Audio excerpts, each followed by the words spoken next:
If you're doing a debate show and you're a competitive person, yeah, why would you want me as a partner?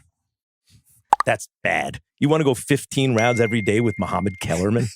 That's just bad. It's embarrassing, Okay, so in today's video, we got to talk about Max Kellerman. It's looking like Max Kellerman finally responded back to Stephen A. Smith. After all of these years, we've seen Stephen A. Smith constantly bring up Max Kellerman's name, talk about how he didn't like working with him and all of that stuff, man. Remember, he did a full tour run about it for like 2 years straight, on and off. You say to the people, say they saw the tension between you and Max developing on air before his departure from the show. Did you hear any of that? I heard some of it. I would take full responsibility for that. That's totally my fault. Okay. And the reason why it was my fault, because I didn't like working with him, man. It's just that damn simple. I didn't like it. I thought the show was stale. I thought that we had flatlined when it came to the public at large. And I'm trying to win. I mean, I didn't want to go from number 1 to number 2 when Skip left. That's not what I wasn't having that. That shit was not going to happen. Did anything in the numbers say that you might have been headed that way? No, but to me it did. Creatively? To me it did, not just creatively, but the consistency of the number. Got it. In other words, it wasn't going this way. Yeah. It was just there. And so that's what I was feeling. And it was like, listen, I had mad respect from him from the standpoint that white dude, highly intelligent, Ivy League educated from Columbia, smart as a whip, can talk his ass off, can talk about anything. And I get all of that. But you weren't an athlete and you weren't a journalist. And the absence of the two components left people wondering, why should we listen to you? Okay. Well, you might have had that figured out on Sports Nation, or you might have had that figured out on another show. But on this show, if you looked at the content emanating in the social stratosphere, meaning YouTube and other components that you use to measure one's cachet, Q ratings, focus groups, all of these different things, it was like I was damn near doing the show by myself because we were oceans apart in terms of cachet. Well, how are you oceans apart from me if you sit right across from me 5 days a week for the whole 2 hours? Because one of us is resonating and one of us is not in that platform. And so for me, I was like, look, this is what it is. And we had a number of conversations, one-on-one, many, many times. I know this audience. I know what they're looking for. I know what they need, et cetera, et cetera. At some point, you're going to do what you need to do or you don't. And if you don't do what you need to do, I'm going to get somebody who will. And that's when Marcellus Wiley finally had enough of it. So in summary, I heard him deflect, use this straw man argument, play victim, Stephen A. Smith playing victim, and ultimately using the race card. Not just any race card, though. He used the big joker in the deck. And they're like, the BS has got to stop. Okay. Now, I only made that video for Max Kellerman because you kept lying and then you try to punk him out. Especially when he's not even at ESPN anymore. He's not even on the network anymore. And you still had the audacity to go on Joe Budden's podcast and flex on him. And then Stephen A. Smith and Marcellus Wiley, they had traded some words over that. But everybody stood by what Marcellus Wiley was saying because it's like, it's just unfair that you keep talking about this guy knowing that he can't speak about anything.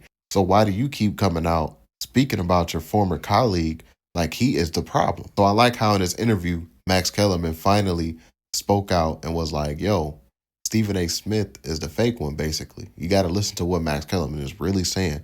He has said in an interview, he's like, out of all the people I worked alongside with, I've always had great relationships with every single one of them. The only one I didn't form a relationship with was with Stephen A. Smith. But with that being said, guys, let's highlight this clip. And if you can, hit that like button. That really does help support my YouTube channel, and I really do appreciate that. Let's check out this clip right here. I should say I like Stephen A. and I've always gotten along with him. I didn't love how he handled the aftermath of you leaving. Whereas basically, like, I told you the show would be better. I just thought, because I think you're really talented. Now, you and I have known each other for a while. Whether it meshed as a show perfectly, I don't know the answer to that. But I just didn't think that was the right way to handle it. If you're doing a debate show and you're a competitive person, yeah, why would you want me as a partner? That's bad. You want to go 15 rounds every day with Muhammad Kellerman? That's just bad. You know, it's embarrassing. You want to like if you're. I have an idea. This is what I want to put on TV. I want to spar Bud Crawford every day for 15 rounds, and I want everyone to see it. Eventually, you're going to say, I don't want to do that anymore. It's interesting because Stephen A. was the one partner I've ever had over like years. Yeah. Where I didn't feel like a relationship was really forming. And I like to go to work and you know. You could feel a little bit watching it. The issue with that show is this. What is a hot take? A hot take is a counterintuitive conclusion that on TV, you're going to just state your conclusion. You do analysis about a subject. You come to a conclusion that's counterintuitive. So when you say it, people will be like, what are you talking about? Give me 90 seconds. I'll explain it to you. Oh, at least he has a point of view. But Stephen A. has no hot takes. Stephen A. almost never, I can't think of any counterintuitive conclusions that he ever reaches. That's not his job on the air. His job is to be the big reactor to a counterintuitive conclusion. Reactor.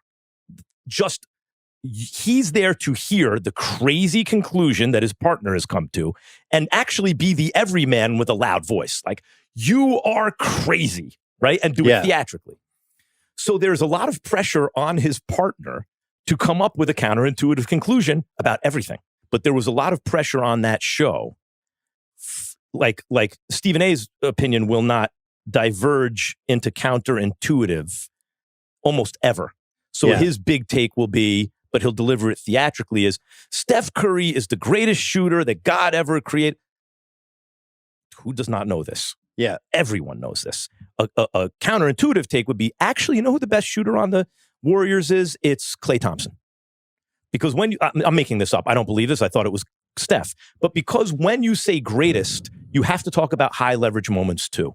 And I have more confidence in Klay hitting a high leverage moment 3 than I do Steph. Something like that, right? You have to, that will never happen. So there was pressure on that show for me to keep digging until you hear something you think is crazy. Okay, so that's what Max Kellerman said, finally breaking his silence on, you know, the reason why Stephen A. Smith got rid of him, basically, man. The reason why Stephen A. Smith got him fired from ESPN. You know, he exposed the real truth and said that, you know, Stephen A. Smith didn't have any hot takes. And, you know, if you're in a debate show, you know, your partner definitely has to have hot takes. Think about Skip and Shannon, for an example. Skip and Shannon Sharp show, Undisputed on FS1, that worked well because they both genuinely had their own hot takes, and it led to them to have counterintuitive arguments.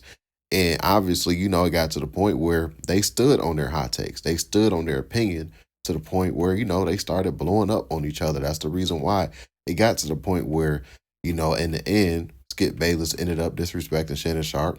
But, you know, that's how passionate that they felt about the topic, to the point where Skip Bayless did an interview with All the Smoke and Steven Jackson, and he stood on how he felt about that. He said, you know, he felt like Shannon Sharp was saying that he was better than Tom Brady, and that's the reason why he has said that to Shannon Sharp.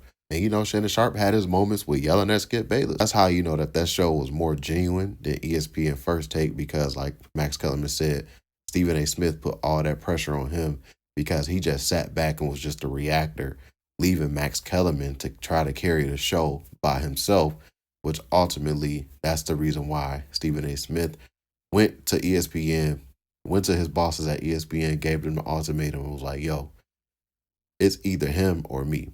Because keep in mind, ESPN, they wanted to keep Max Kellerman. But, you know, Stephen A. Smith gave them that ultimatum.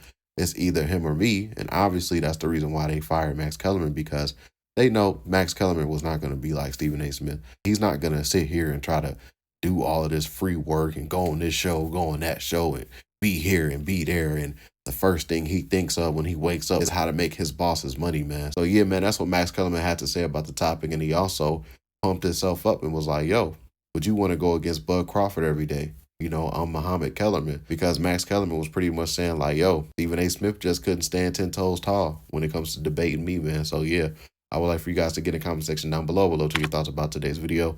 Don't forget to hit that like button. Don't forget to hit that subscribe button as well. Catch you guys on the next one, and we out, guys. Peace.